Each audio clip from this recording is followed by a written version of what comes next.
We haven't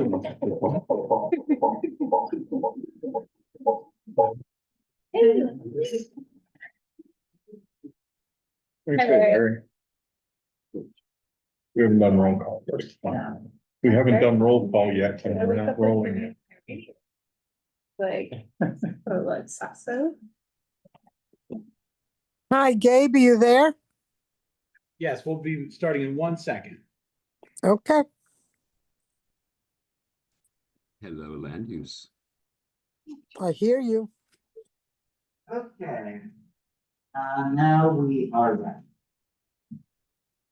Welcome to the May 20th, 2025 meeting of the Land Use and Waterfront Committee. My name is Gabe Terzo, and I am the Vice Chair of the committee. Tonight, we are joined by Assistant District Manager Brendan Burke. This meeting is called to order at 6:33 p.m. As a reminder, New York State law requires all committee members who are not able to attend the meeting in person to have their cameras on and their first and last names displayed from the time the meeting is called to order until the meeting is adjourned. Members of the public who are attending virtually, you can raise any questions or comments that you have through the Q&A feature of Zoom. Members of the public who are here in person, you can raise any questions that you have by raising your hand. If there's time following the committee's discussion, we will field questions from the public. James has graciously agreed to take meeting minutes tonight, so thank you. Okay, we will now take attendance by roll call. Brendan will conduct the roll call. Committee members, I will call your name. Your name is called, please say present. I'll announce if there is quorum. Majid Al-Dusamani. Tanya Arias. Present. Victoria Benatar. I don't see yet. Jim Collins. Here. Maya Donahue. Present. Alice Militech. Present. Rich Spence. Present.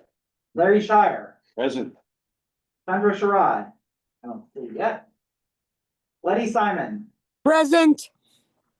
Susan won't be with us tonight. Mark Thompson. Present. Gabe Terzo. Present. And James Vera. Present. We have a quorum.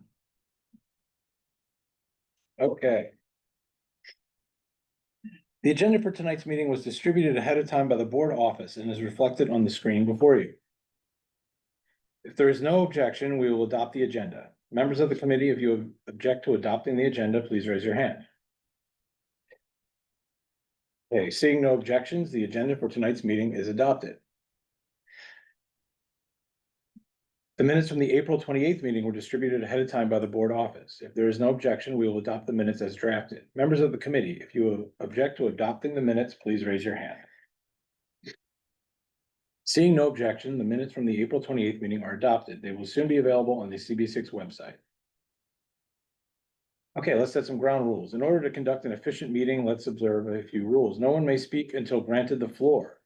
Committee members who are here in person, if you have to raise a question about committee business or wish to make a motion, please raise your hand and I will identify you so you can speak.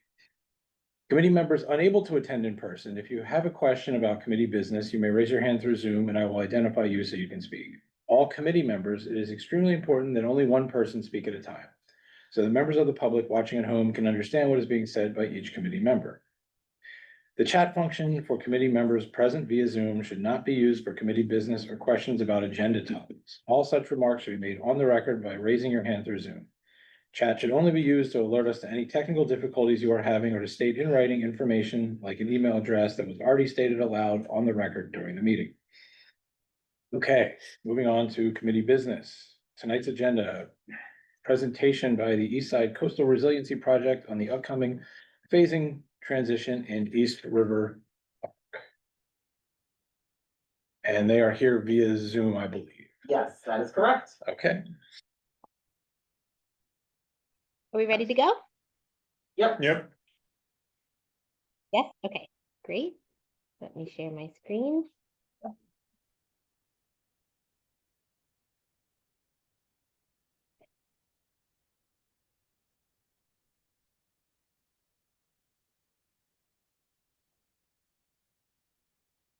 Okay, I'm assuming you're seeing it in presentation mode. I think I could see it in the background on the screen. Yes, yes, we can. Perfect. Good evening, everyone. My name is Desiree Gazzo. I am leading community engagement for the Eastside Coastal Resiliency project. I'm with HNTB Lero, the Program Management Construction Management Team, and I am here on behalf of DDC to present to you this evening. First, we would like to give you kind of the highlights of the presentation tonight. We'll give a quick PA2 update, which is the Psycho Park area. We will give a quick then Project Area 1, which is primarily East River Park phasing update, and then a parallel conveyance construction update. Just a reminder, we do have an Esker to Your School program where we come and present the projects, the construction, resiliency, climate change, etc., to schools either local to the area or within the boroughs. We've been having quite a lot of requests this year. We've been working with the Department of Education.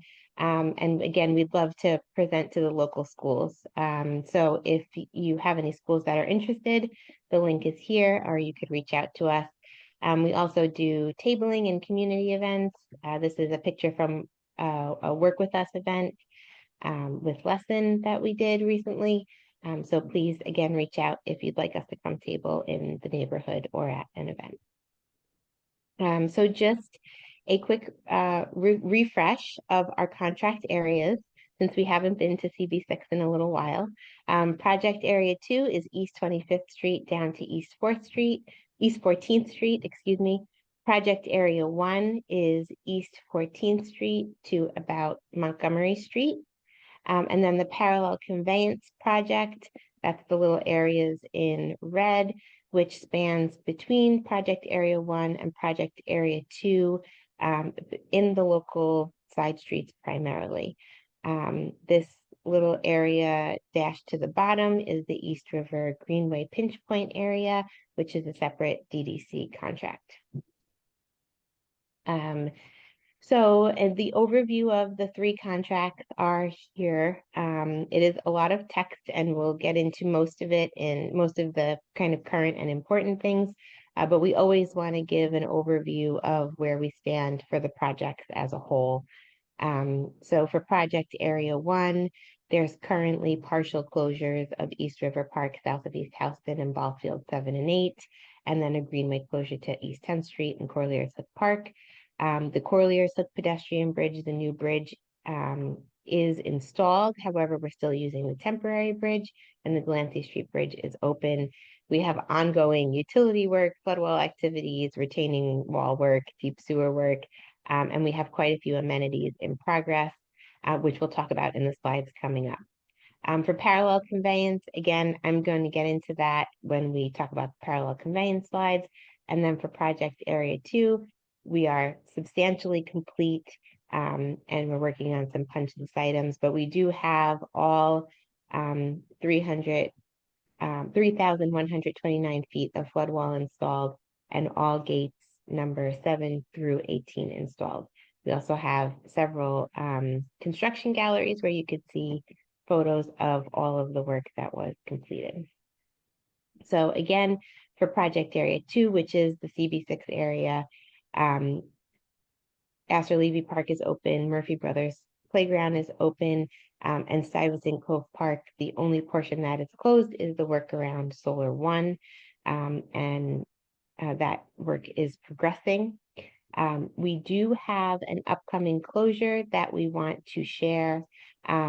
This is in the southern portion of Stuyvesant Cove Park, between East 18th and East 20th Street.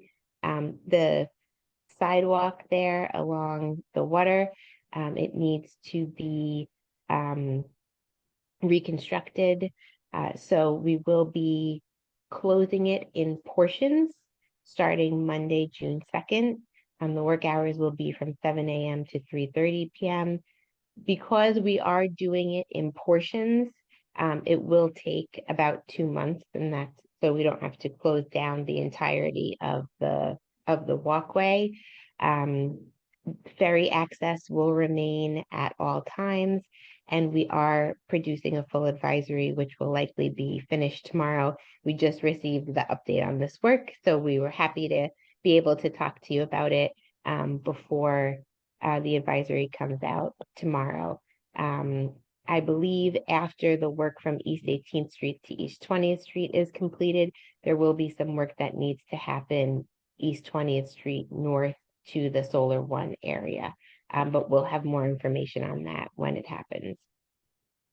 And we will talk about, when we talk about the project area 1 phasing, that the walkway here all the way up to the pinch point will need to close as well, starting after Memorial Day for the closure of the new closures of East River Park. So we will talk about that in just a bit.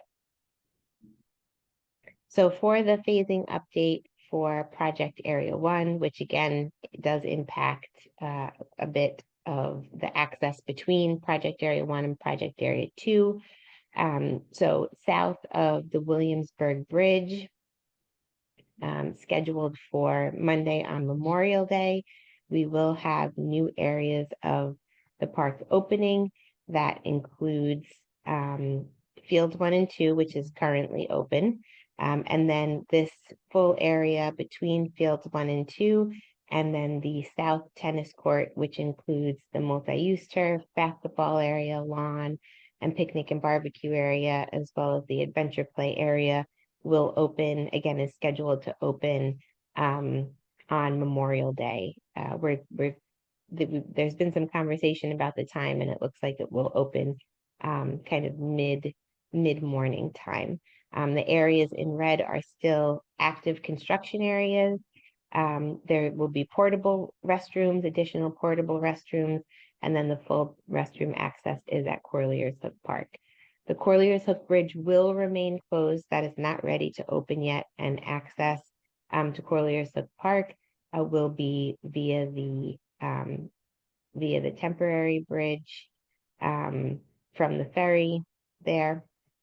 And access into the open part of the park will be through Delancey Street. So the only access in and out of the open areas will be through the Delancey Street Bridge. Okay, so then again, once those portions of the park open, then we will have closure of the area north of the track of East River Park, and that includes the access at that pinch point area between project area 1 and project area 2. So we do have signage up in the park and in Stuyvesant Cove Park, and we will be out in the field to notify folks as well. This will also include the closure of East 10th Street as well.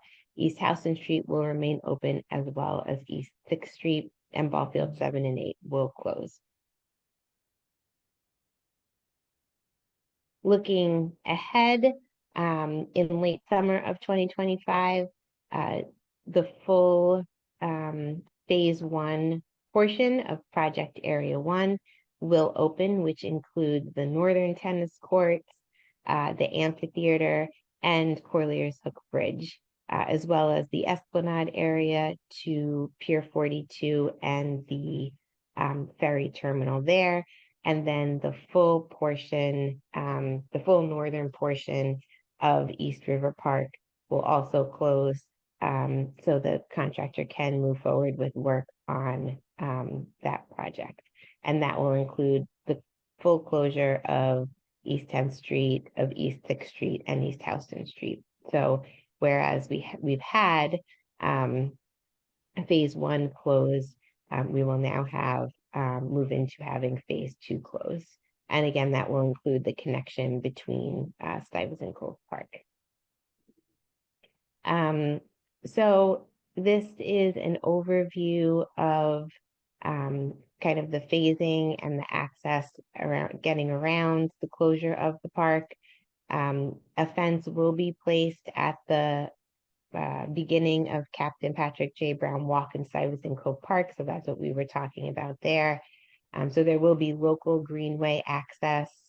The official detour is in blue here. That's the official greenway detour. which leads you up to the, up to the Manhattan Bridge area. And then there are alternate local bike routes along Avenue C and East Houston Street. As we move on to parallel conveyance, the parallel conveyance project, which again is the stormwater utility project that is mostly underground utilities and water main work, except for the tide gate chambers, which are the little boxes in yellow. These are spread out within the project areas at 6 locations. So we have the 6 locations and the work that is happening in each of the locations. The work has primarily been happening up or down rather in the southern portion of the park around Water Street and Jackson Street. And that has included utility relocation, sewer installation, and we are now restoring the roadways that we've been working on up there. At most of the other locations throughout the neighborhood, it's been a series of test pits, utility relocation, sewer installation, and gas relocation. And that's true for locations 5 and 6, which are down in the CB6 area. So we currently have gas relocation occurring at East 18th Street, and then location 6, test pit and utility relocation. Just a reminder for the kind of scope of work within the CB6 area. That includes the interceptor gate chamber and building on East 20th Street, and that's a view looking southeast towards Avenue C. That could be found in the final PDC presentation. The new parallel sewer system in all the areas which will connect to the work that was done in the park, utility relocation throughout, and then restoration, which will include the bike lanes, the crosswalks, and the bollards in the entryways to Stuyvesant Cove Park. So ongoing and upcoming activities in the CB6 area, Avenue C north of East 20th Street, we have the test pits. Most of this work on Avenue C is in the roadway. And then for East 20th Street, we have continued test pits to locate the existing interceptor sewers, the start of electrical utility work, and the service road will be closed with limited sidewalk impact. These are some of the photos that we have for the work that has been done. So we have the Con Ed utility layout, East 20th Street. You can see them working on the side of the street there. And then we have, this is an example of the test pit to locate the interceptor sewer at East 20th Street. And then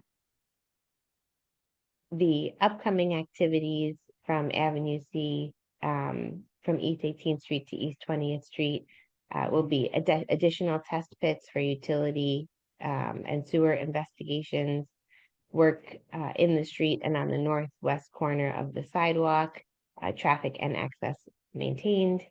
And then at East 18th Street near Avenue C, ongoing gas main relocation, the potential start of the electrical utility relocation.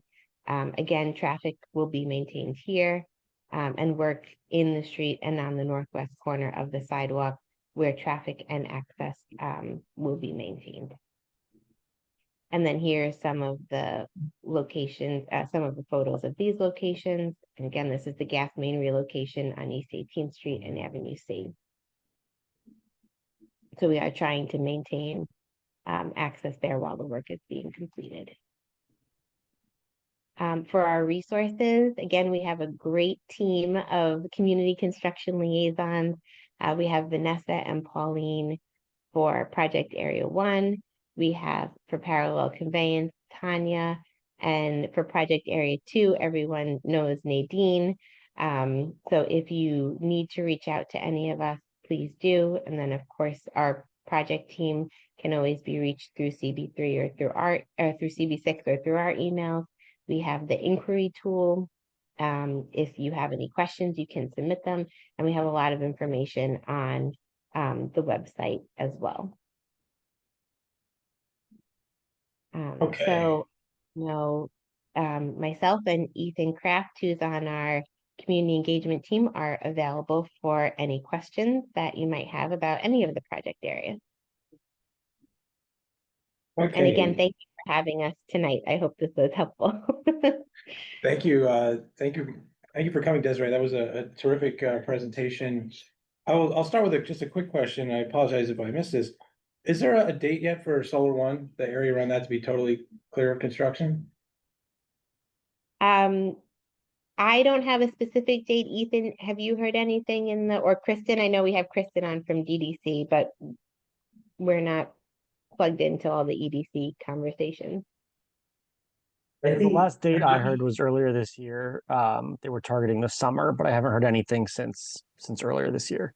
Yeah, I'm sorry, Desiree. Yeah. This is Nadine. I believe Hi, the Nadine. contractor said they will open the East 23rd gate sometime in July. Terrific. Okay, thank you. Mm-hmm. You're welcome. I was just going to say, not mean to put Dina on the spot, she's here, but she is here. No, if Dina has anything to add. Dina's on the call? Yep, I'm here. Yeah, I mean, my understanding is that the Gilbane contractor will finish the landscaping around the building in a couple of weeks. But I'm not sure, but then there's more landscaping that needs to be done at the north end, and then the sidewalk restoration. My understanding is, yes, sometime in July, the public access way should be open, but I'm curious if Desiree or anybody from the ESCR team knows what the planned scheduling is for restoring the sidewalk on the north side of the park and also replacing the sea rail. Because I know that both of those things are supposed to happen. Dina, I do not have information on the seawall yet for when it's going to be replaced. However, I did send Candace an email regarding the sidewalk, the phasing of the sidewalk. That's starting on June 2nd. Right, on the south end, Desiree had Correct. in her presentation. I'm wondering, do you know about the scheduling for the north side? No, because since we're waiting on Gilbane, we were supposed to start on the north, and you guys asked for us to start on the to begin on the northern part of it. We So did, because yeah, that would be more like we need to wait until the construction is done and also until the building has the TCO so that we can move the park staff out of the trailer, which is on the asphalt. But I was just wondering, I guess you don't know until all of that happens. all I know is like the sidewalk will take approximately 2 months to get done from 18 to all the way to wherever it's finished. So that would be August, probably. August, correct. So that means that it's possible that the north end of the park will only really be open, like the 23rd Street entrance will only really be open for a month or so before it needs to be closed again so that the rest of the sidewalk construction can finish. I'm not sure. That I'm not sure because we're only trying to accommodate the contractor. That's why we are actually waiting. We're doing it so late because they request for us to come at the end, to do it at the end. Right, for the reasons that I just mentioned. Correct. So yeah, I know that people are very anxious for that opening to be open again. Yes. But I just want to caution that there's still going to be some construction that's going to need to be done after July. Not on our part. Well, yeah, because you're going to be restoring the sidewalk on the north side of the park.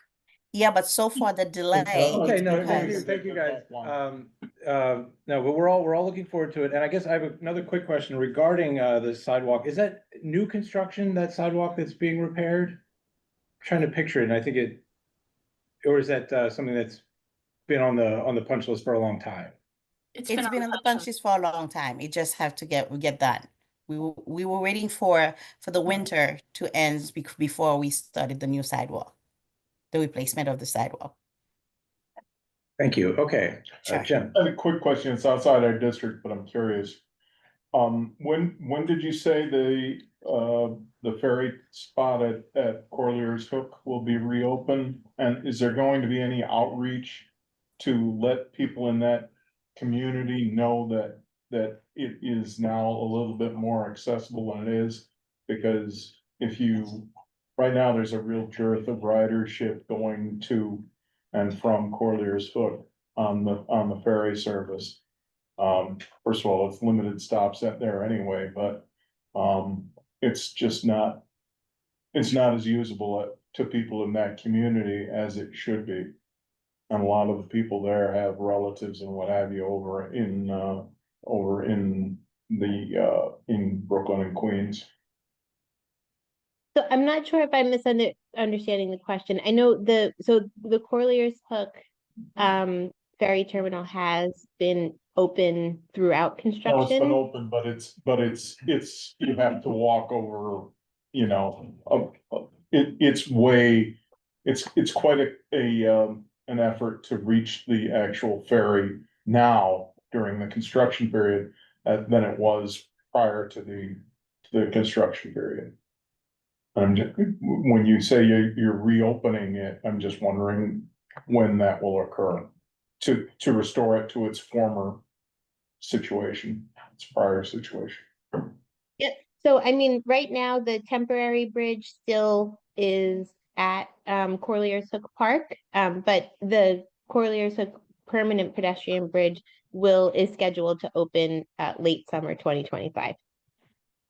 So Okay. later towards the end of the summer. And all that reach out way into in order to board the ferry, when will that be restored to the prior situation?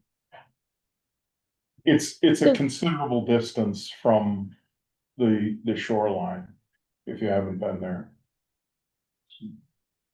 All right, why don't we take this offline? I don't want to eat up any time doing this. Okay, yeah, I'll reach out to you separately. Okay, yeah, I mean, the ferry terminal isn't changing. This is the current temporary bridge, leaves from relatively a similar location. This was up on Cherry Hill where this label is right over it, but the original or the final condition will be right at the top of Cherry Hill, and then you have to go kind of through the park around the amphitheater and down the esplanade to get to the ferry terminal. And then the current situation is the temporary bridge, which is in kind of that where the playground area was, up the ramp and then down to the ferry terminal. So the ridership is near zero now. So, okay, thank you. you're welcome. Okay, I know Larry had a question. I have a photograph that I sent to Brendan to put up on the screen. My inquiry is about the Patrick J. Brown walk area where you're going to be having a complete closure, starting at the south end of Stuyvesant Cove Park. I have a photograph of the entrance to the Patrick J. Brown walk there. I want to ask you about what kind of work is going to be done over that stretch of time. That area really needs rehabilitation in a serious way. Number one, you can see the metal trellis there is rusting through, and it's never been repainted in more than 20 or 25 years. It really requires some tender loving care, as does removal of graffiti and the restoration of the trash cans that were originally there.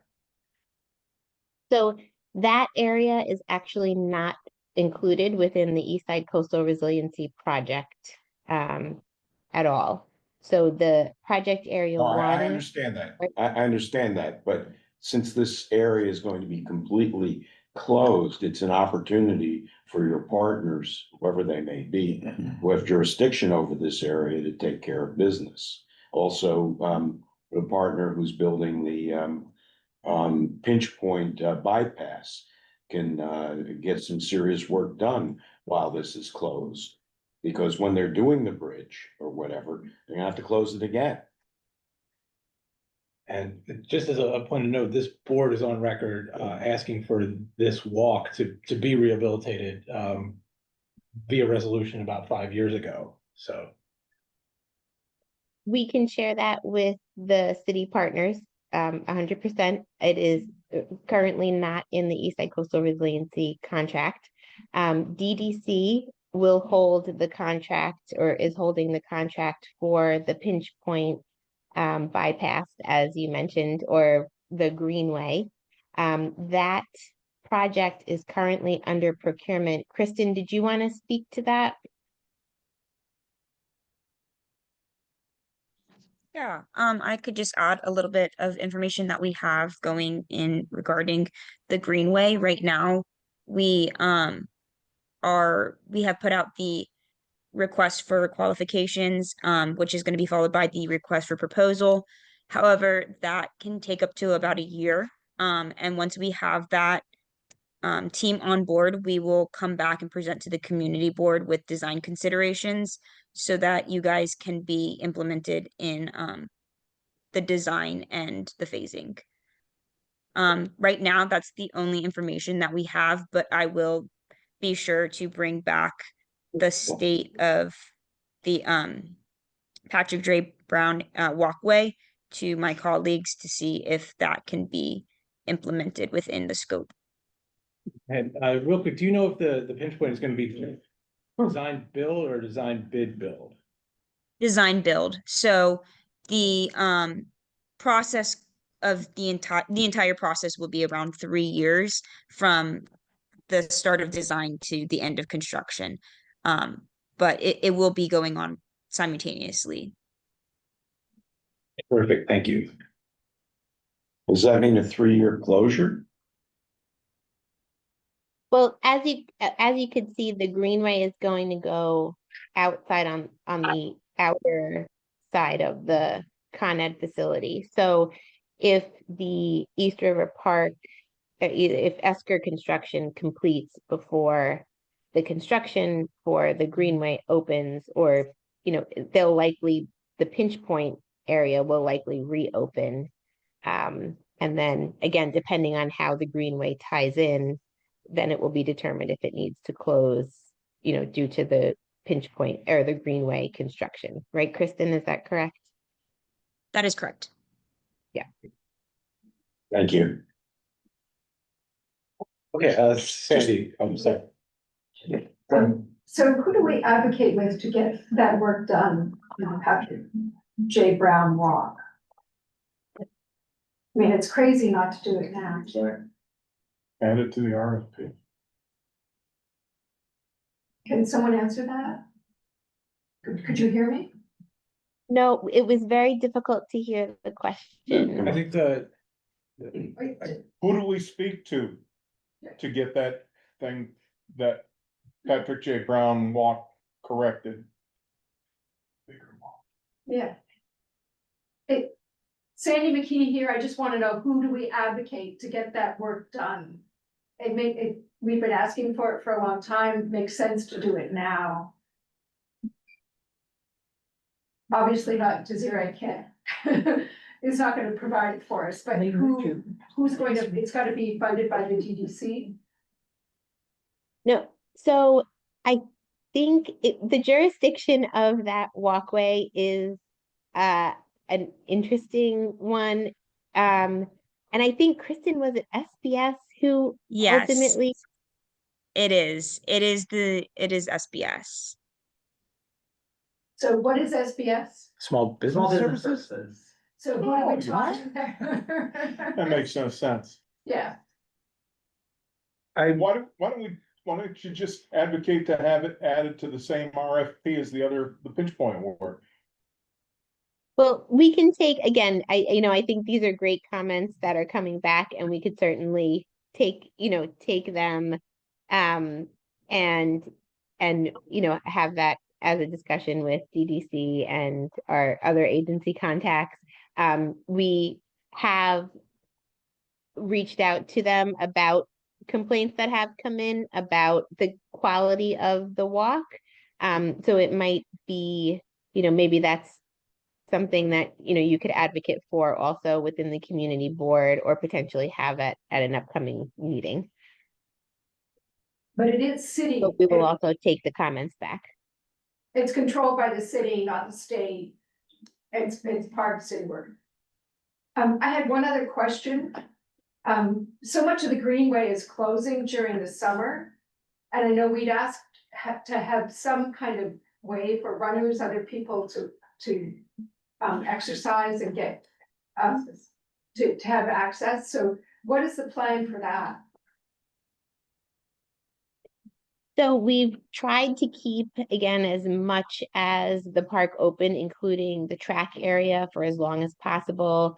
From the beginning of the East Side Coastal Resiliency, the entire greenway was scheduled to be closed for access. We have worked really hard with the contractor and the team to keep that access from Project Area 1 to Project Area 2 open. However, now that we are in the northern end of the park, there is not, the opportunity to keep that open anymore. The Parks Department does have a app that we have on the East Side Coastal Resiliency website. We could drop it into the link. I'm not sure, I haven't used it in a while because we haven't gotten that question, but it does offer alternate locations for different types of amenities, again, tennis, playgrounds, etc. I'm not sure if it has like running tracks on it. But as everyone is aware, the recreational, especially greenway resources are limited here.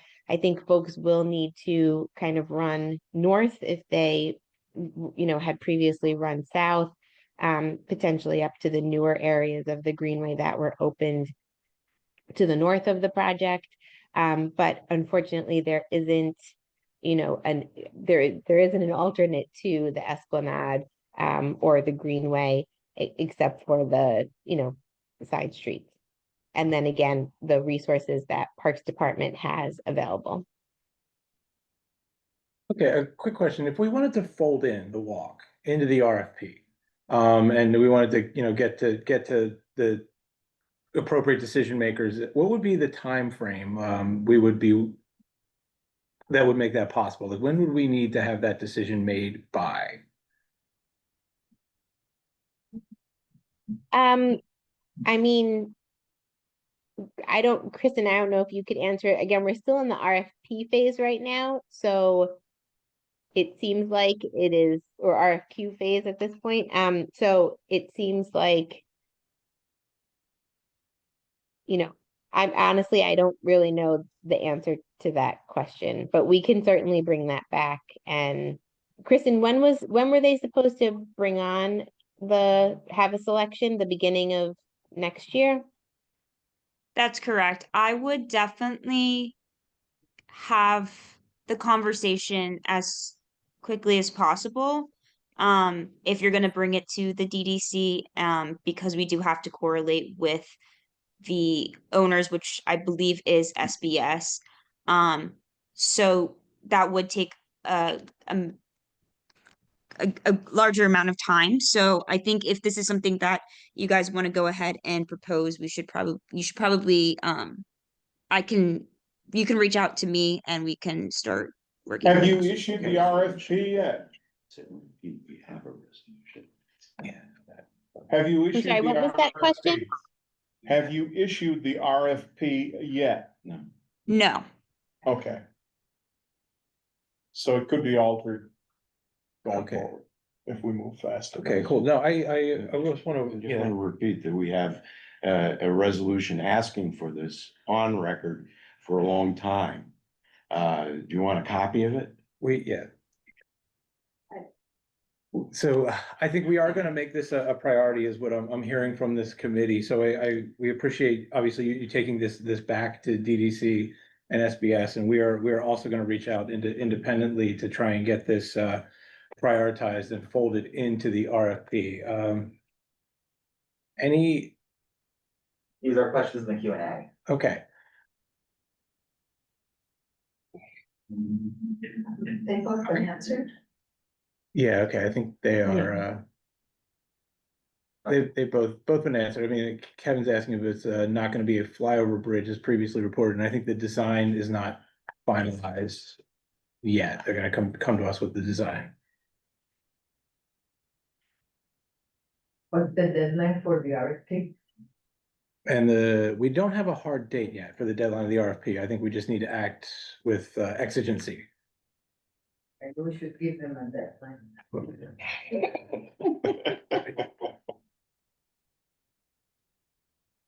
Okay, no, like, thank you guys. I think DDC is doing like a lot of work and the waterfront is transforming before our eyes, and it's exciting to see. And I kind of thank you guys for all your hard work and for coming here tonight to show us what you've been up to. I know we really appreciate it. Great. No, we're happy to come again, whenever needed. We did want to make sure that we did get the updates in about the upcoming closures and the openings. It is very exciting, and now construction needs to move north, which is always a change when we switch into a new phase. But again, if you have any questions about the project, and again, we're the construction project team.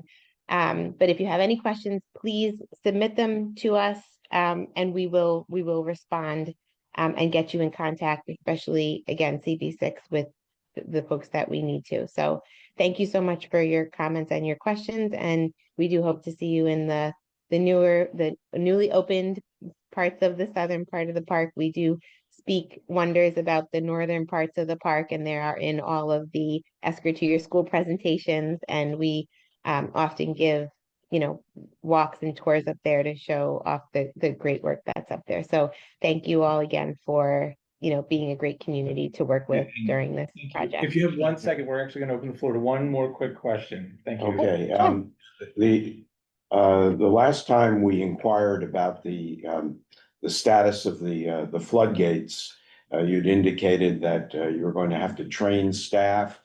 We're now entering hurricane season. If we do have an emergency, can these gates be deployed? So the flood The protection ones in works. area two, the ones in area two. So the area 2 flood system works in parallel with the area 1. So the flood protection system won't be fully operational until it is fully built. So as of right now, DEP is the operating agency for the gates and the walls that have been turned over. However, until Project Area 1 and parallel conveyance are completed, until that flood protection system is completed, the gates and walls in Project Area 2 will not be deployed. Understood. All right, thank you so much. We will Thank you. speak to you soon. Thank Yes. you. Thank you so much. Have a good night. You too. Okay, we are moving on to our second item on the agenda, which is, we have it up here. 1 second. Do you have the yeah, the second, because we added some. That's the third item. Yeah, we added the second one. That's why it's Yeah. So the second item on the agenda is the discussion of the proposed scope of work for environmental review for the Food Plaza Casino project. okay, yeah, and this is new, very new. It was added to the agenda. We had a hearing tonight at about 5 o'clock. I did testify. I want to actually thank Alec and Sandy. Their notes were incredibly helpful in putting together that testimony. I will say that I welcome everybody to voice their opinion regarding the potential environmental impacts of this work. And to remind everyone that the kinds of impacts from this work that can fall under the umbrella of environmental impacts is a bit larger than you might think at first. So I encourage everybody to read through or at least skim through this report and look at everything from how it fits into the character of the neighborhood to parking, traffic, energy use, floodplain protection. Anything of that nature could be relevant to the environmental assessment and is worth reaching out to the gaming commission if you feel so moved in your private capacity. Tanya. Well, I had the great pleasure of reading the entire thing. And I will tell you, the impacts are many, not the least of which is the amount of water that's going to be required for this project, the amount of waste that is going to be discharged, the impact of the traffic, the noise of the constant, as you said in your statement, it's 24-hour day. 24 hours a day, you have this casino and this hotel going, and it's just, I find it absolutely amazing when I read things like it's, approximately 924,432 gallons per day from the New York City Department of Environmental Protection's water supply. Now, it's interesting to me that it just slightly below the 1 million mark. Every single one of these qualifiers, every single one of this data seem to just fall slightly short of that critical point. Where action is required. Where action is required. And it's just, it really was sort of, I don't know, it impacted me in that way. It also, I was impacted by the fact that you were probably the, Pun intended. Yeah, pun very much I'll allow it. intended. Anyway, I really urge everyone to read this entire scope of work thoroughly. It's impactful. And I want to reiterate a statement, actually, this is Alex's statement, but the tests and that they're doing and the studies that they're doing are really inadequate for this style of project. Absolutely. A great example was the intersections, right? This is adjacent to, I think, 5 or 6 intersections are directly adjacent to the project. They want to sample and study 11 pedestrian intersections and 12 automotive intersections. That is simply not up to the proportion required for a project of this scale. When the study area is a quarter mile, and 5 of those 11 pedestrian intersections are directly adjacent to the project. Right. Directly adjacent to what? To the the project. project study. And I think this is sort of spark from the north. In other words, we're concerned about First Avenue traffic from the north. We should also be concerned about First Avenue. We have to be concerned about access to the hospitals as well. So this kind of folds into our other work with MSBI. And so with that, I just encourage everyone to really, if you have the moment, to dig into this. We have now till June 10th. Maya. I'd like to say 2 things. I think Tanya brought up a good point about the water.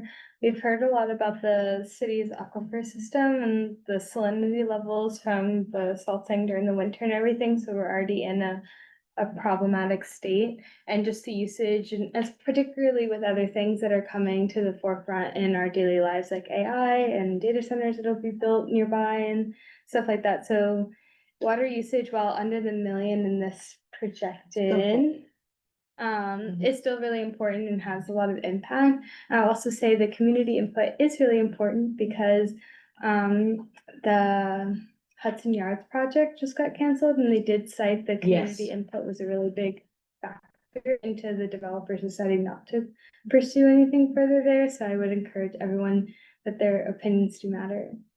There's also a petition that is it was actually generated by a group of citizens over there in the area of Murray Hill.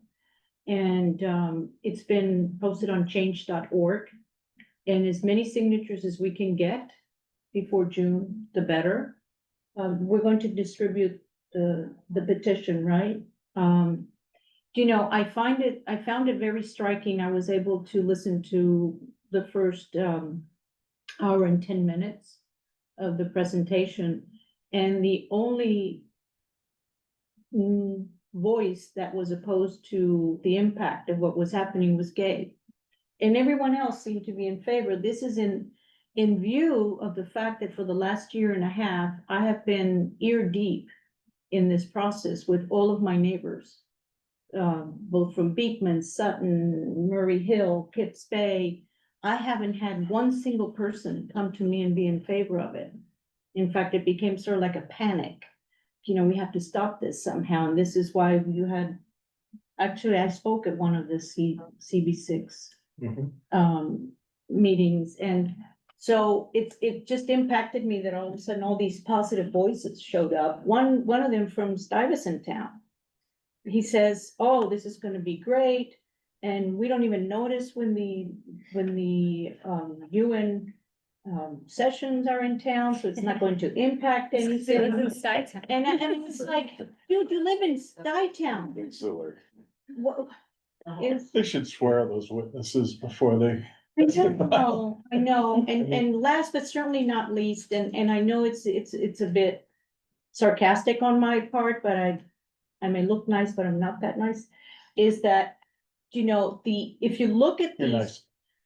Nice. If you look at the plot, those buildings are on either side of the plot of land. Guess what's in the middle of that plot? That's not going to lose any of his water views, is the building that he built on the west side of First Avenue. So his building will have a direct water view. Meanwhile, 5 Tudor City, 25 Tudor City, and all the other buildings are gonna be completely blocked. 20 odd years, I'm sorry. 20 odd years ago, we fought vigorously against Donald Trump building his tower across the street on First Avenue, you know, up the block from the Up a UN. block, yeah. Because it exceeded the height of the United Nations General Assembly building. And he was able to get it as of right, because I guess he was able to find some old ruling that allowed a transfer of development rights across district lines. So he was able to build them in excess. But we shouldn't allow that one instance to be a precedent for further upscale development over the UN General Assembly building or now. And You mean the Secretary bill? Secretary. I'm not. Sandy. sorry, Sandy. Point out that the casino on the west side, their council member came out against it. Oh, okay. Eric Botcher came out against the casino. And so if we were to have any one of our elected officials come out against it. Which no one was there today, by the way. And the other thing, Jim, the buildings that they're proposing are the same height as what was allowed in the. They're not going any higher than what was approved previously. So, Sandy, my observations of the speakers tonight were that most of them that were there that spoke in favor of the project were nonprofit organizations that are not from the area and were Right. probably funded by Solevia Foundation. Thank you. Yeah. So I would point that out. The other thing I would point out is that when I read the information and they talk about 500 units of affordable housing in print, one of the things that they have said to us when they have come before us the few times is the fact that those affordable housing units will only be possible if they have a casino, because that is how they will be able to defer those costs. Thank you, bear Letty. bear that in mind. If I'm mistaken, correct me, but those are the. No, Letty, you're right. Without the casino, it's 400 affordable housing But units. they don't say that. Yeah, they don't say that, which I found interesting that, you know, there was a proponent for affordable housing speaking in favor. And the difference is marginal, that, you know, that we would have to suffer a casino for 100 supposedly affordable Well, but addition. it's part of their sales pitch, which they're entitled to. You know, but I just wanted to point that out, that a lot of what's being presented is subject to interpretation, or it kind of glides over things. And I did not see community support from the community or from the immediate community. I know for I a think fact the person that was there from Tudor City was not in favor of it. So Yeah, no, thank you. I will say it's very easy to stage manage the order of speakers at a testimony such that in order to present a narrative that there's overwhelming favor. I imagine the written proposals are don't break that way. Yeah. Jim and then James and Maya. Okay, just more of a question. Is there does a report list the number of parking spots that would be added? Yes, it does. How many is that? 1350? It's something, it's, what was it, 821 more spots than were allowed Yeah. previously. Yes. And the community board fought hard to reduce the amount of parking on last go around. So just, I'm not sure everyone realizes, but what they're comparing is what passed the Euler for the site that they could build if they don't build the casino. and where are they going to park the buses? They claim, they claim that it's all access to the casino, and the hotel's gonna be via the access road on the FDR Drive. Well, that's another thing. That's, I think, single Right. file. Exactly. It's one it lane, has- as well as the east-west transverse coming east from down 42nd Street, Right. which would be another means of access to the service road. I would just advise when we're responding to this to try and stick to what's in the draft EIS. Absolutely. Right. Yeah.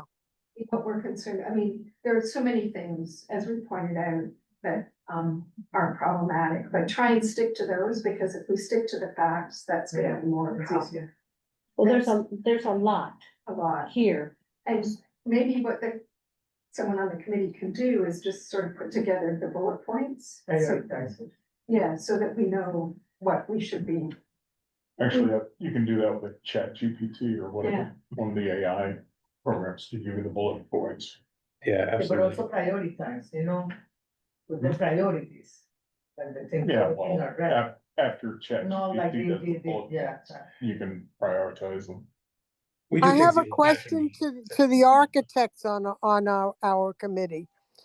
There is a comparison between the project that was passed under Euler and the changes that this new configuration in terms of various things.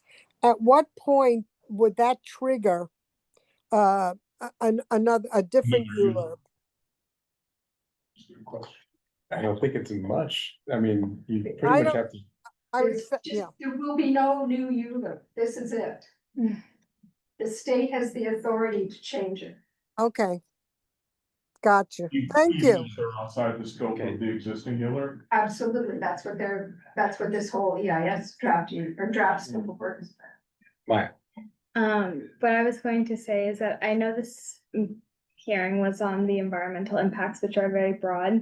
And I encourage people to look at the full scope of that, but also I think to invigorate people to be more in support of opposing this casino is that we have e-gaming, which is now, or e-betting, whatever you want to call it, which is allowed in New York State. And so I find it really hard to understand why we need physical casinos in the same capacity, especially when you look at states that have allowed e-betting, that have higher rates of bankruptcy, higher rates of domestic abuse, and higher rates of depression in states that don't have them. And when you have it so accessible on your phone already, which is a whole other problem in itself that we can address as a community, but I really don't see why we need 3 downstate casinos. I don't see why we need 1 in our district.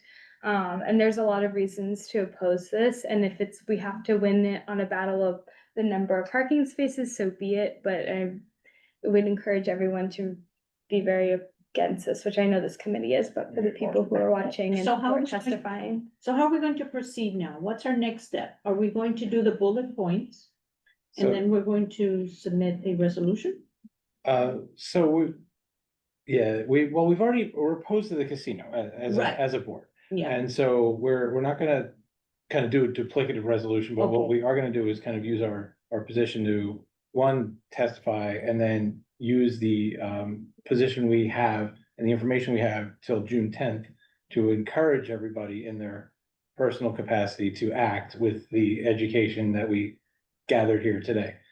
So I will submit the testimony that I gave in today to the entire committee. We can, per Jim's idea, kind of take things and put a collection of bullet points together that really summarize the environmental knock-on effects, which again are a bit wider of an umbrella than one might assume at first blush. And then we can and should all submit our personal feelings to the gaming committee regarding the environmental impact. And again, keep it to this within the scope at hand, so we're taken seriously, but I think there's a lot we can say, and I encourage everyone in this committee to share their. Per Sandy's point, based on the west side, I think we should also direct it towards our council members, because if that was the crucial factor and what did not continue the development, construction, ideation over on the west side, then we have to take every measure possible. Oh, well, because of term limits, I think it might be important to try to encourage the candidates who will be voted on in a primary at the end of June to take a position on this as well. Yeah, We we'd do not take political positions, so. No, we're just gonna ask them to take a We can ask position, them, but we- take a position. yeah. I know for, Jesus was very much opposed to that. Yeah. Very strong. We can talk to our current elected councilman. yeah, Or Prince and Sir. no, go ahead.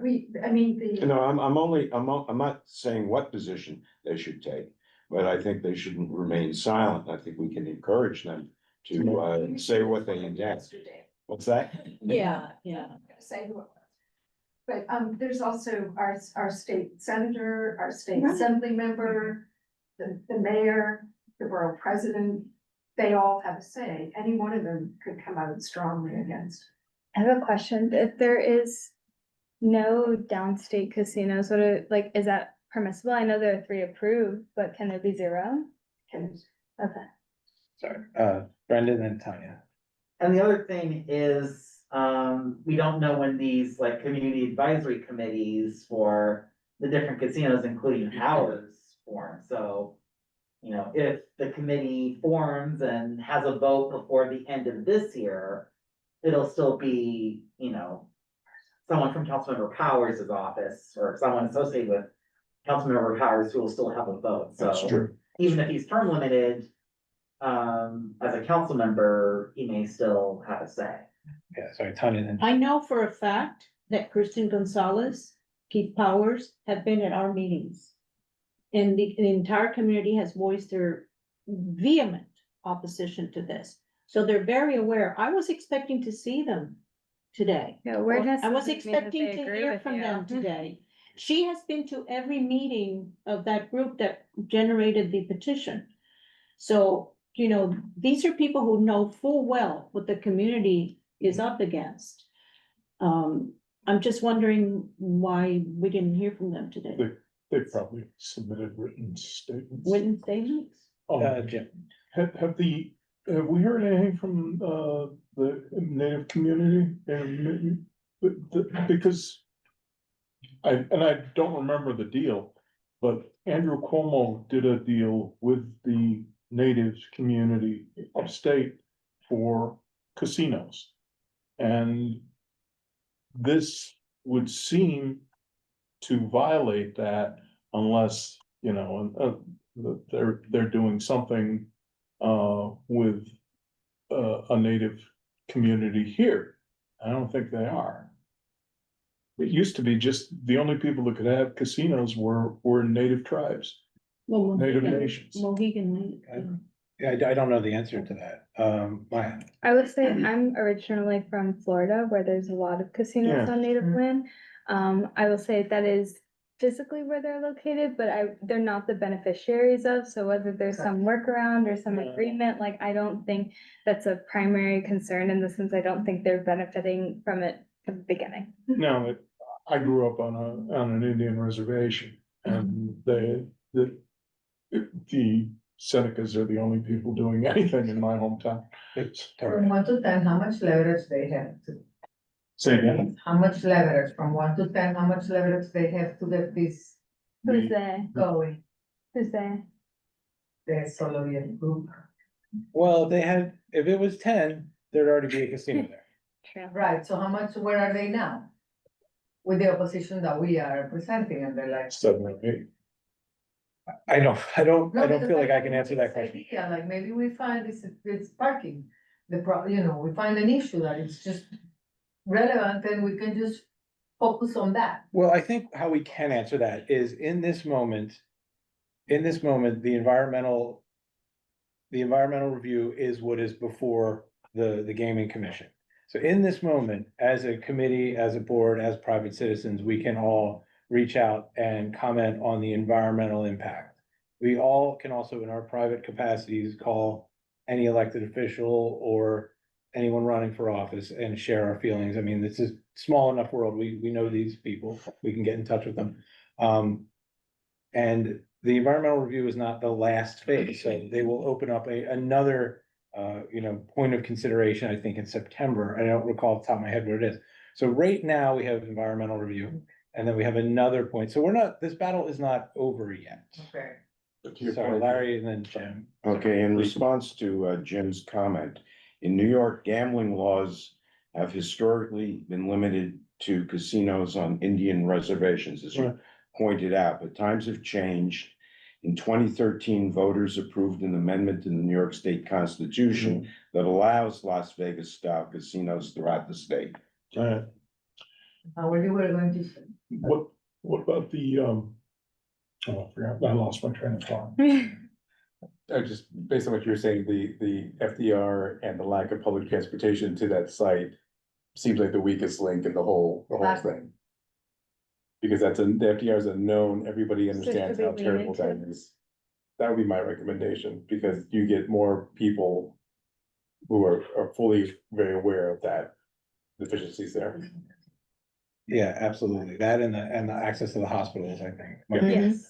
This document that you showed on the screen that I have not yet read, that's just to assess the scope of the EIS, correct? Correct. It's not an EIA or anything of that nature, right? It's just to measure the scope of it. It's a DSOW. But it was triggered by something that they found that there was going to be significant, it wasn't just in a vacuum, this was triggered by the findings that there were going to be significant environmental impacts of this. So that needs So to we be can defined and it needs to be mitigated. Right, but we can add additional environmental effects if this is just to define the scope. Yes, we can.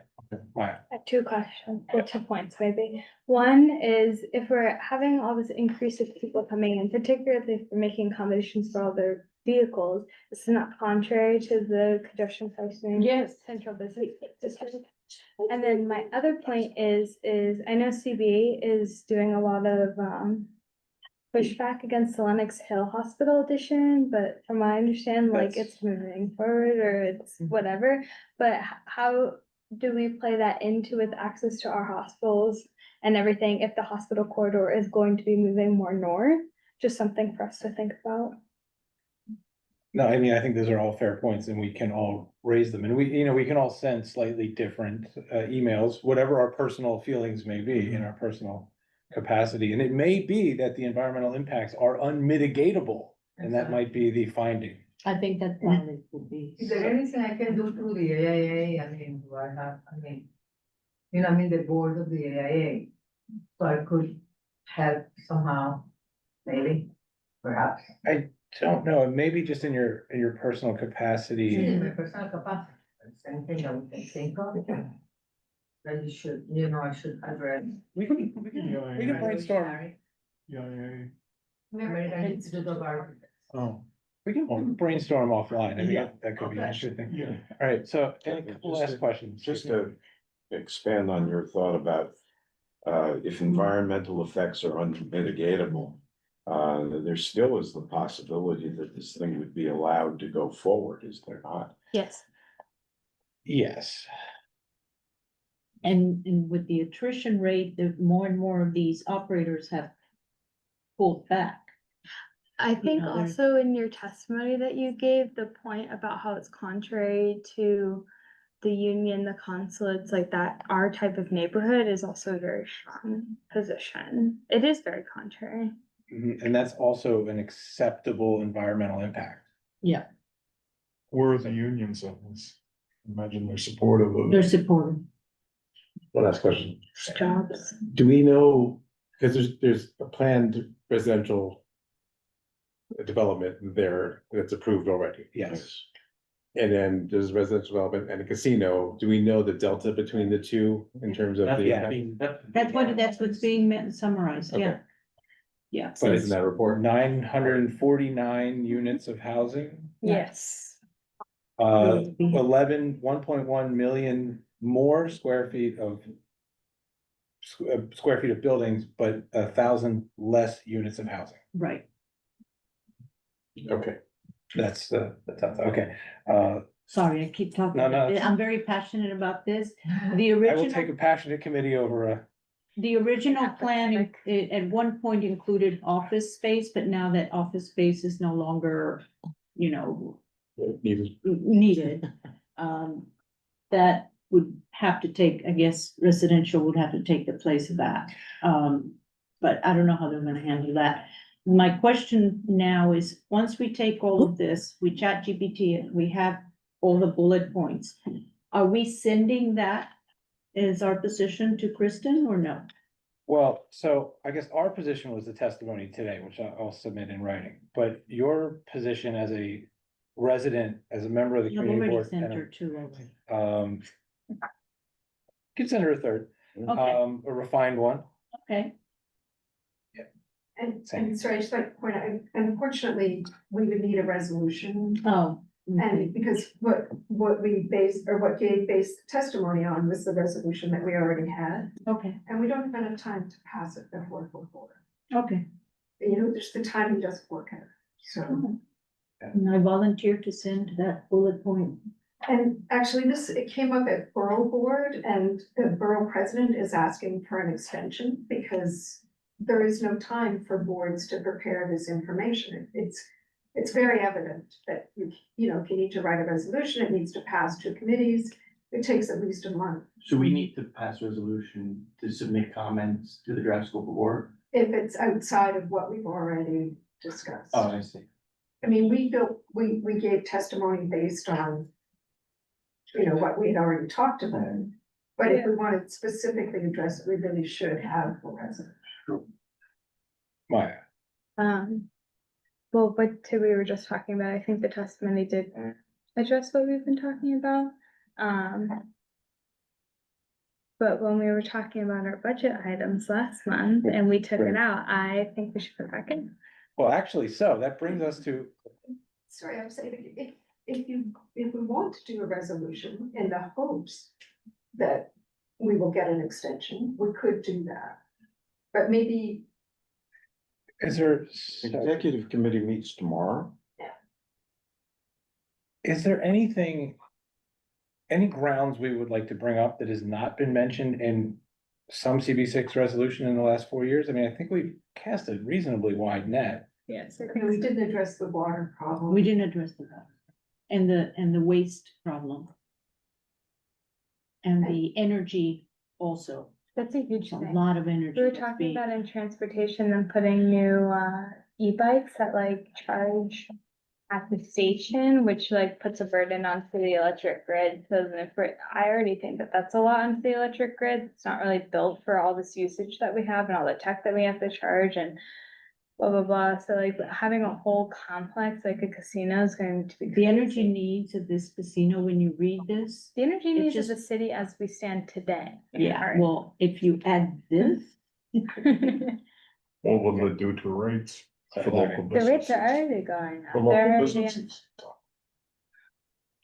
As I look at this Cranes, New York headline, Second Avenue subway extension, it's going in the wrong direction. Needs to serve 42nd Street.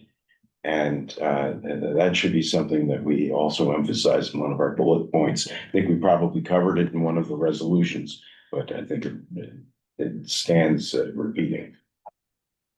So that they're building They're 96 north instead of. Instead of down 60. through our district.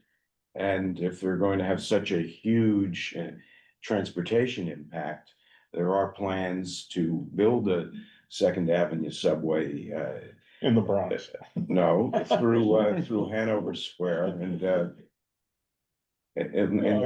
the current iteration, this is a phase 3. Yeah, no, I mean, it is, so the timeline is unacceptable as it is, but, so actionable items from this meeting, is somebody here willing to draft a resolution that addresses the water, waste, and energy that perhaps exec could vote on? Keep in mind, exec is tomorrow night. Yes. ooh, Or Um, at least, Maybe take it to exec and then have them. And if then, we had the chat GPT points and just said this is, we would like these to be investigated. I think And they that's- could draft that live tomorrow. Okay. I'll volunteer, we'll piece together a resolution with that addresses the water use, the waste, and the energy use of the proposed casino. Which are quintessential environmental points. Why wouldn't we draft a resolution that just says we want to submit comments to the draft school board? So that way we cover all our bases. Yeah, cover all of, put anything in there, everything and anything in there. Yeah, instead of just honing in on certain things, why don't we just try to encompass everything? Well, you have So the that way we existing, can- you have the existing testimony that you could add this on to, Yeah. or put this in front of. Or a resolution that says we want to build on top of what we had already passed as board previously, so that we. Exactly, Yeah. you put out these new points and said we've previously raised these issues, and Make it then more fill broad. and flesh it out, yeah. Okay, so there's, on the design scope of work, there's like 18 like things that fall under the umbrella of environmental assessment. We could literally just put those 18 things as bullet points Right. and make that a resolution. Mhm. Say that we want to submit comments to each one of these. yep, Or some or all of Yeah, the following. yeah. all of them. Or we'd like to further flesh out all of this. And then as a Even if board, we we don't get can, another opportunity, at least we'll be on the record. okay. Well, done. Let's do it. Just so I'm clear, so I can communicate to Jesus and he'll be staffing tomorrow night's meeting, so you'll draft a resolution Go draft points. related to. Yeah, This.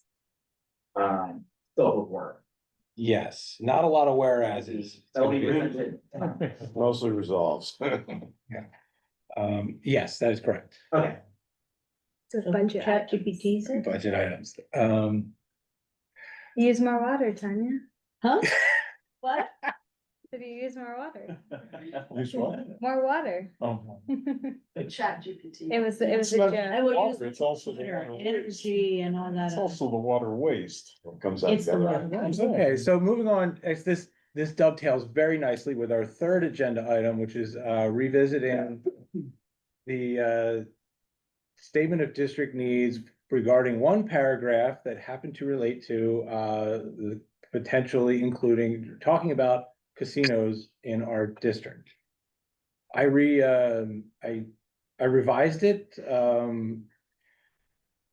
last night. We could take a look at it to kind of incorporate the comments that were made during last month's meeting. Remove some of the specifics that could kind of undermine it in the future and kept it a little more general. And let's, take a look here. It should be just south of there. Yeah. Can I ask a quick question? Yes. I was listening to the housing meeting, so your guys' stuff is like in tandem but disjointed from what we were saying. I guess because we discussed this last night at the housing committee, and it seems like the housing committee and the land use committee are very much intertwined in this. So I suggested to the members of the committee last night to focus solely on the housing portion of this document. Which I believe is, there's a paragraph dedicated to housing.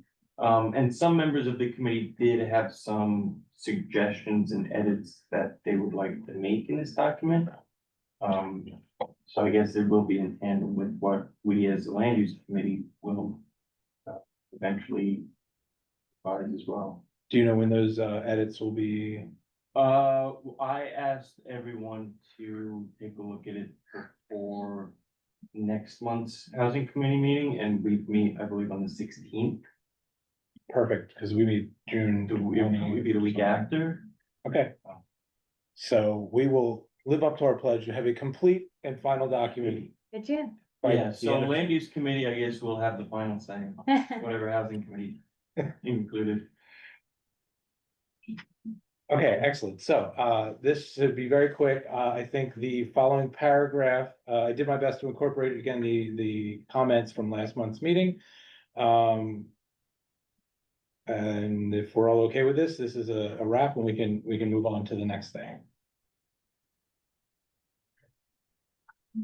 Yep. Yep. Good. Okay. Yeah. Yeah. Great.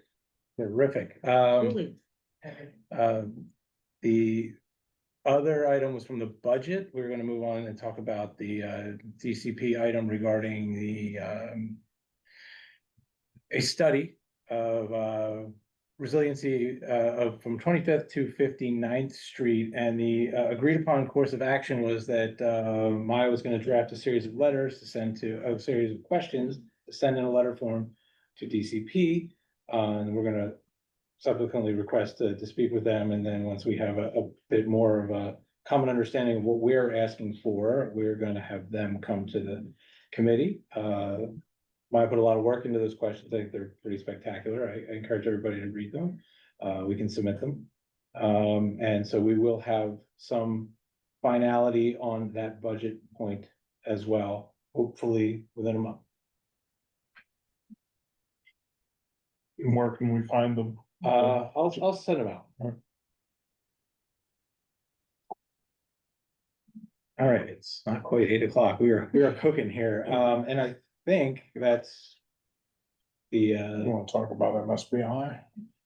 yes, I was gonna put that in the chair's report. All right, next agenda item. For the chair's report. I don't have it in writing in front of me.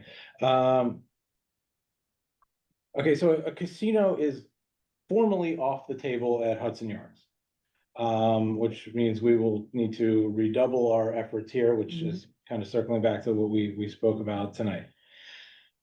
Regarding MSBI, Northwell's expansion on the Upper East Side was approved by the borough president, with conditions, none that are pertinent to us. So I think was kind of educational for us was the kind of scope of conditions that the borough president was able to insist upon, which is a separate mental health clinic,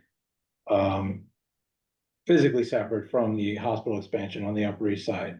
So I think it is, I will speak for myself, disappointing that he was able to put those types of conditions on the approval, but did not put a condition that included a hospital in our district on that approval. So Northwell is getting what they want on the Upper East Side, and therefore makes them a less of a likely suitor to set up a hospital in the MSBI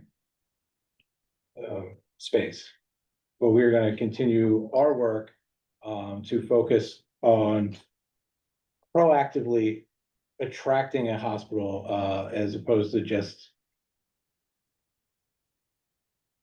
sort of seeing what comes along and speaking out to, or speaking through our political representatives as a board and as a subcommittee, we're gonna try and work to speak to anyone who might be in a position to set up a hospital or micro hospital or tertiary care center here. Mine. Just from the full board last week, I believe Alvi mentioned for health and environment, they're like looking at micro hospitals, which I know we've talked about here. And I think from her presentation or mini presentation, they seem to have a different opinion. So I think as a board, it'd be good if we talk with them and see what they're positioning, or if they have different information than we do. So we approach people with the similar or same positioning. Yeah, I think that's fair. We can't have one committee saying, bring on the micro hospitals. I mean, I think everyone's we're kind of in agreement, right? Is the micro hospital is the best we're gonna do, let's get a micro hospital. I disagree. I don't think it's the best we can do. But it's not the best we're gonna do. Anything further from CUNY? No, so we learned a lot from CUNY though, and that's not. The door's not shut with CUNY, they just are. Curious and I think rightfully skeptical in this budget environment that such a thing is forthcoming. So we are working to create an environment to assure them or any other potential hospital that they will have the complete and total support of our elected officials and the community board. For any hospital operator who tries to locate. Right, is in this like this a district. position where like some other kind of regional hospital can get a footholding in the New York City region? Like, do we have to go beyond the New York City area? And these are things we've thought about, and I don't think we should rule out being creative. I think the number one kind of piece of feedback we've heard thus far is kind of lack of creativity in trying to solve this problem to date. So I mean, I think we welcome all of this. Do we know what's happening with the physical structure at SBI at the moment? Okay, right now we know there are, I think, 2 parcels that are sold. Right. We have reached out to the buyer to ask them just to, come talk to us, see what their plans are. Other than that, we don't know really anything at the moment. We've got plans. What? We got plans from East 17th Street. Oh, I Wasn't didn't, that one of those sites? Am I incorrect in that? I don't know. Not sure that you're talking about the building that just went up there?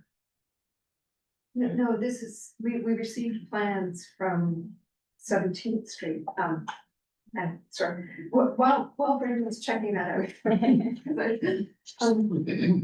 One thing, Brad Horn, who's from MSBI, is coming to the health committee, next month. So this is, I announced this at full board, but, as part of that presentation, we asked what was happening with the property, and he said they're not ready to release any information. So they're not ready to release any information. I suspect what's gonna happen. Our fallback, if we can't get a hospital, was not-for-profit housing, correct? That's what our backup. yeah, Position and is- ideally, I mean, we do need those hospital beds. We Affordable don't housing. need them. We need affordable housing too. We need more medical care than we currently have in the district. So our ultimately our Agreed. fallback is. But- Is it a zoning issue? you Like, can know. we change it to housing? It's Yes. permitted, housing's What- permitted. Okay. Yeah, but, I mean. The art of the possible, I mean, if we can't get the hospital, particularly a full hospital. Or if we cannot even get a micro hospital, as you describe it, then our fallback position was to be affordable housing. With some not-for-profit housing developer as opposed to a commercial developer. And there are only there's a limited universe of developers that can manage a project of this size. So, I think maybe before the summer gets too far in, we probably ought to start talking to those people, reaching out to Larry. Hey, No, Larry was trying to get your attention. So I'll wait for the chair. Larry. The economics of, any future use of this property is going to depend upon the appraised valuation. And to what you're saying, if it's an as of right use right now, you'll have a pretty good idea of whether it would be appealing to a not-for-profit. Because it's not going to have the complication of a zoning change, likewise, for any of the medical uses. I tend to favor going full bore in the medical field, and using our best and complete efforts to mitigate against the loss of this historic institution, which is leaving a giant hole in our capacity. And you can keep what you said, and I know what you said here, but I think we really have to focus our effort on 100% on, at this point, getting this done. I agree somewhat, but I don't agree with 100%. I think perhaps we should work a parallel paths. And, have at least one horse in the race that will win eventually, as opposed to the third horse, which is commercial development.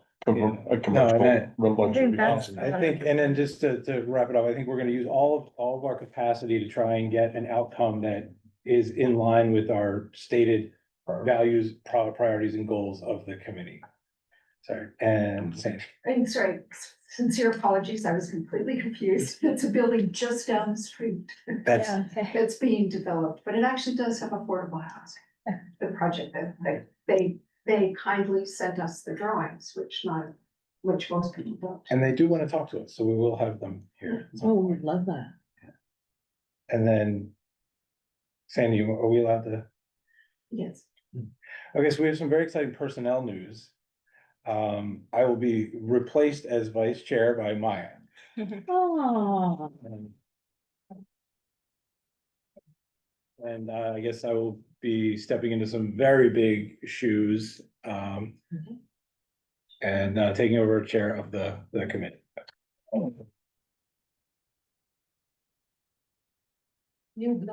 Well deserved. Speech. I've spoken enough. I've already lost my voice. Okay, so we have completed our agenda for the evening, and so do I have a motion to adjourn? Motion to adjourn. All right, motion to adjourn at 8:05 PM. Ooh, good meeting. Bye. Good night. I'm sorry.